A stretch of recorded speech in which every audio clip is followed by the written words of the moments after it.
Novosađanka i nekadašnja stjuardesa Jefimija Medić, kao i autorka zbirke priča Let opisi, sa nama je podijelila koliko dugo je bila stjuardesa, zašto je to postala i kakva iskustva nosi. Pa ja sam se bavila tim poslom 4,5 godine, a počela sam sasvim slučajno. Jedna moja prijateljica mi ispričala priču o nekoj svojoj prijateljici koja je otišla u Emirate da radi kao stjuardesa i onda se meni rodila ta ideja o tome. Prijavila sam se na konkurs i dalje je sve išlo svojim tokom. Šta je potrebno i neophodno da jedna stjuardesa ume? Pa generalno, u principu znanje jezika je esencijalno, sad znanje engleskog je neophodno, znanje svakog drugog jezika, lepi maniri, sad stjuardesa ne treba da bude kandidatkinja za izbor za Miss Šarma, ali svakako treba da izgleda normalno. Iako zvuči primamljivo, ovaj posao nije ni malo jednostavno raditi.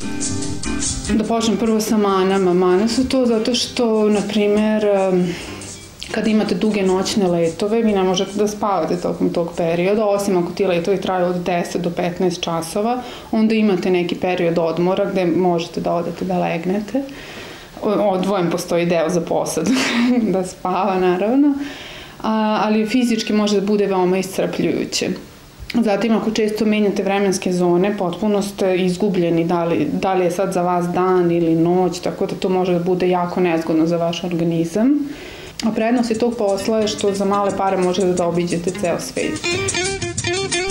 Jefimija nam je otkrila i šta to spada u posao stjuardese. Pa, zadaci su, sad ne znam koliko je javnost upoznata tome, svaka stjuardesa, u stvari u avionu može da ima od 8 do 10 vrata i za svaka vrata mora da bude zadužena jedna stjuardesa i mora da rukovodi njima u situacijama koje su okarakterisane kao normalne i koje su okarakterisane kao ekstremne.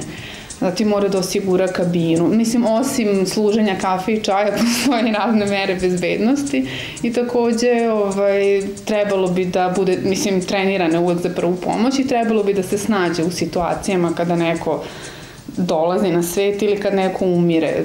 Te situacije su izuzetno retke, ali se dese, recimo, konkretno za rađanje beba, u kompaniji u kojoj sam ja radila se dešavalo jednom godišnje da se jedna beba rodi na avionu. Nekadašnja stjuardesa izdvojila je jednu od svojih najlepših iskustava. Kao najlepša, pa recimo, kada smo putovali za Sejšele, tamo smo ostali po 4 dana, tako da tu imate utisak da ste faktički na plaćenom godišnjem odmoru, što je zaista sjajno.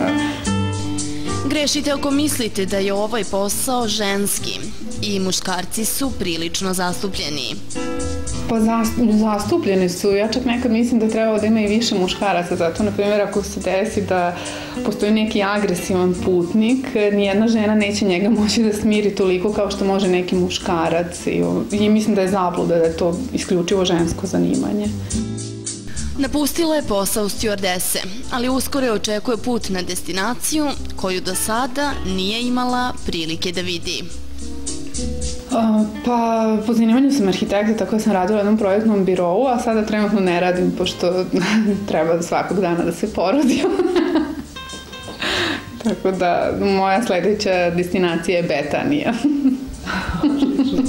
Na osnovu svojih iskustava napisala je i knjigu. Pa, knjiga se zove Letopisi, odnosno Let-opisi. I ima zgodan podnaslov i jedna moja prijateljica mi dala ideju za taj podnaslov ili ti zašto je zgodno biti stjuardesa pre nego što postaneš velika, ljudi mogu da se uplaše, pomisle to neko teško štivo. I u knjizi sam obradila različite teme, naravno bavila sam se poslom stjuardese, Dubajem, gradom u kom sam bila locirana dok sam radila taj posao i opisivala sam razne destinacije u kojima sam imala priliku da boravim. I zapravo opisati putopise je veoma teško, zato što je jako puno toga već rečeno o gotovo svim destinacijama na svetu. Na samom kraju je Jefimija imala i poruku za ljude zainteresovane za poziv stjuarta, odnosno stjuardese. Pa da to je jedno sjajno zanimanje, po mom mišljenju na neko vreme, ali za nekog je i za ceo život i da definitivno treba da probaju to da rade.